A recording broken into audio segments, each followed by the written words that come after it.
11:44. En esta parte nos acompaña Nacho Montes de Oca, periodista y analista internacional. Nacho, muchísimas gracias por acompañarnos. ¿Qué tal? Buenos días, un gusto siempre.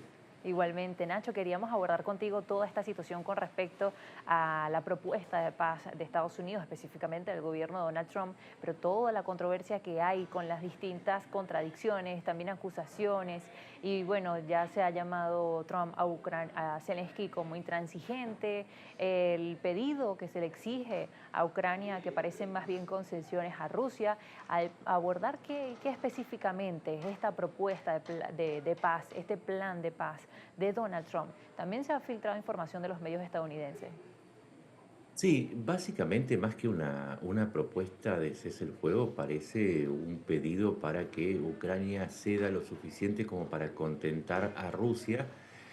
Solamente algún repaso, porque el listado es enorme de exigencias a Ucrania. Por ejemplo, se le pide congelar la línea del frente, reconocer de hecho la ocupación rusa de parte de los cuatro Oblast, retirarse, o sea, dejarle a Rusia las partes que no ha ocupado.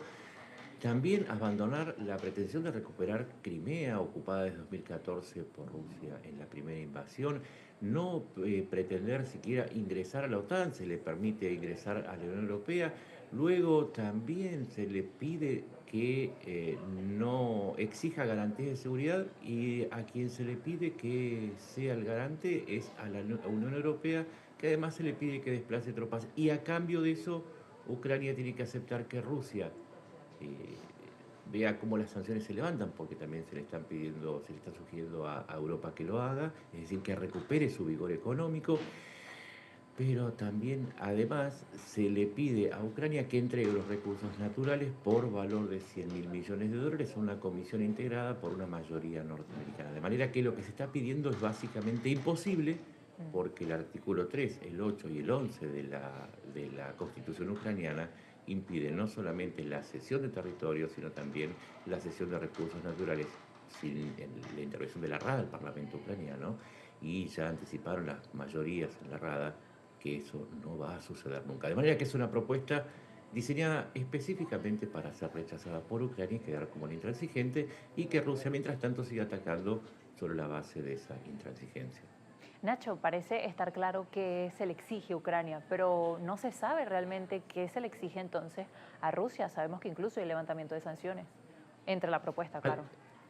Además del levantamiento de sanciones, recordemos que el 2 de abril se le impuso un arancel a Ujú, Ucrania del 10%, y a ujú. Rusia no se le impuso, con la idea de que, y esta fue la excusa, que no había un gran intercambio bilateral y que ya estaba sometida a sanciones y se estaba negociando la paz. Pero Ucrania también era parte de esas negociaciones, y hay un intercambio de 3.500 millones que es favorable a Rusia. De manera que sí, hay un favoritismo. Quizás uno, cuando uno es analista, tiene que tener cuidado, pero no demasiadas precauciones como para decir la verdad, y es que Trump pareciera estar favoreciendo claramente a Rusia y a las pretensiones de Putin. Nacho, ahora, si esto es así, ¿qué está ganando entonces Estados Unidos o el gobierno de Donald Trump a cambio de esto?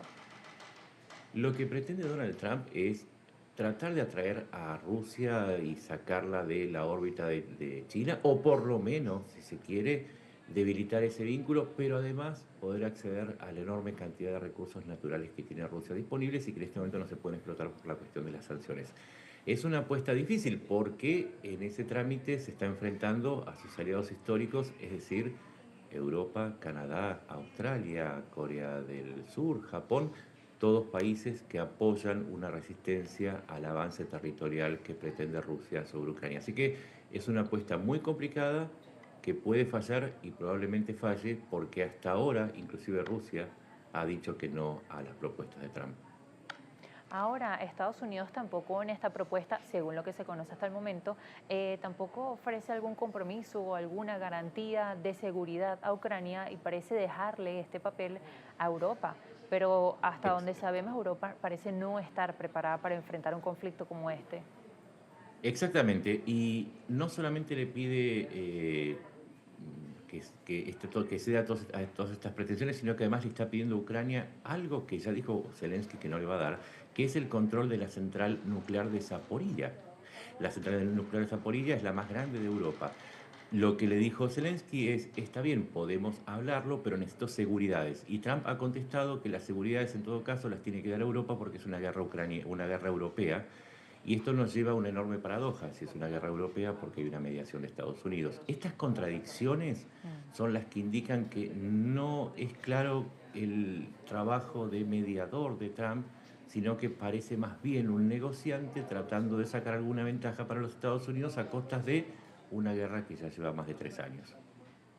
Y cuando dice una guerra de más de 3 años, recuerdo que Donald Trump decía en muchas ocasiones durante su campaña que era un conflicto que él iba a terminar muy rápidamente, así como el de Gaza. Sin embargo, hemos visto todo el tiempo que haya pasado su mandato. Por supuesto, no es tanto, pero parece estársele poniendo a cuesta arriba y además ya ha amenazado con salirse de esta mediación.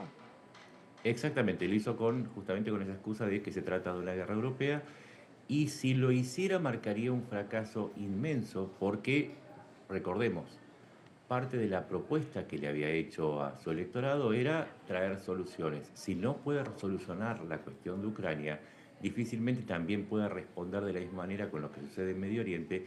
Y además se daría otro elemento que si fracasa en Ucrania con este tipo de propuestas, terminaría de alejarse definitivamente de Europa en un momento en que quiere enfrentar a China y necesita aliados para enfrentar a China. Así que lo que tenemos es un probable fracaso de Donald Trump en aquello que había prometido resolver en un día, pero quizás, y para poner un poco de humor, se trataba de un día venusino que dura 142 días terrestres. Ahora, la comunidad internacional frente a lo que es esta propuesta de Donald Trump, no hemos visto, luego de que se filtraran algunas de estas exigencias y concesiones, no hemos visto alguna posición fuerte quizás de la comunidad internacional, podría ser sobre todo Europa, Francia, pero también la participación de Reino Unido. Entiendo además que Zelensky en este momento está en Sudáfrica. Cyril Ramaphosa ha dicho que planea reunirse con Donald Trump, es parte también del G20. Ahora, con respecto a la comunidad internacional, ¿qué posición hay con respecto a esta propuesta de Trump? Porque parece que han dejado que Trump se encargue de esta propuesta, de esta negociación, pero la participación de Europa, que es una de las críticas también. Lo que sucede es que el mundo está ahora ocupado con la batalla arancelaria que ha Mm. planteado Trump. Entonces eso de alguna manera influye en lo que se podría hacer. De todas maneras, en los hechos, lo que hay que ver son los números.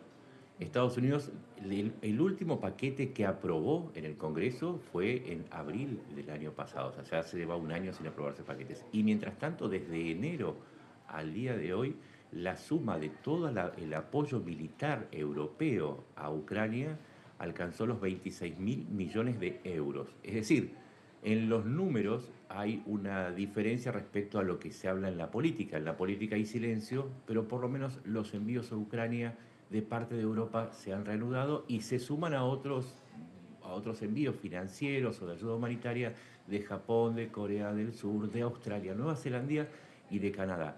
Así que Ucrania no está sola mientras hace silencio el resto del mundo. Nacho, muchísimas gracias por acompañarnos hoy. Gracias a ustedes, un gusto. Nacho Montes de Oca, periodista y analista internacional. Ya regresamos con más de noticias Globovisión Internacionales.